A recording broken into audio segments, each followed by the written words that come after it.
Oh, Lord. Yeah, it's getting cold. I just started on this little joker. Isn't that pretty? It's got something going on here. Oh, what's this? Now, this one's wet. Got some dendrite stuff going on. And I've got to flatten this joker out. I have to break out the flat lap fool with this thing.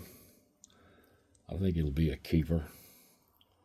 Just an old broken piece I dug out of the... But, oh, shoot, where'd it come out of? This bucket down here, that's the clear stuff. Not clear, but... Anyway, it's another Rockies Rose. Let me show you what I've been working on. Working on this joker. I don't know if you can see it, but on the right side, looking at you, this joker's got some clouds in it. Man, look at this. Now on the back, it's got some nice dendrites and something right here showing up that's kind of pretty.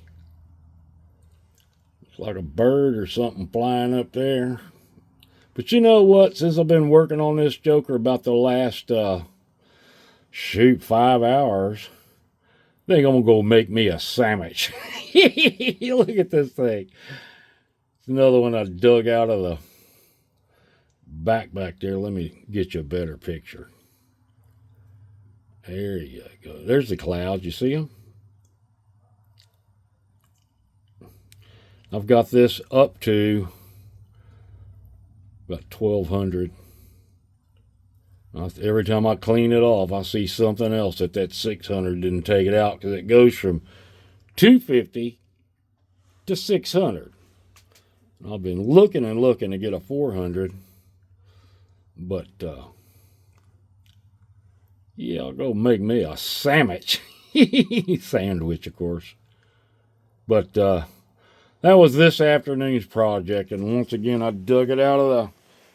No, it came out of the bucket down there, not the big stash. But nice little agate. I don't know what this does. Everybody sees something else in these things, but heck, they're just dendrites formed when the manganese got in there. But anyway, I think I am going to go make a sandwich. Y'all keep hunting the rocks. It's another Rockies Rose. Later.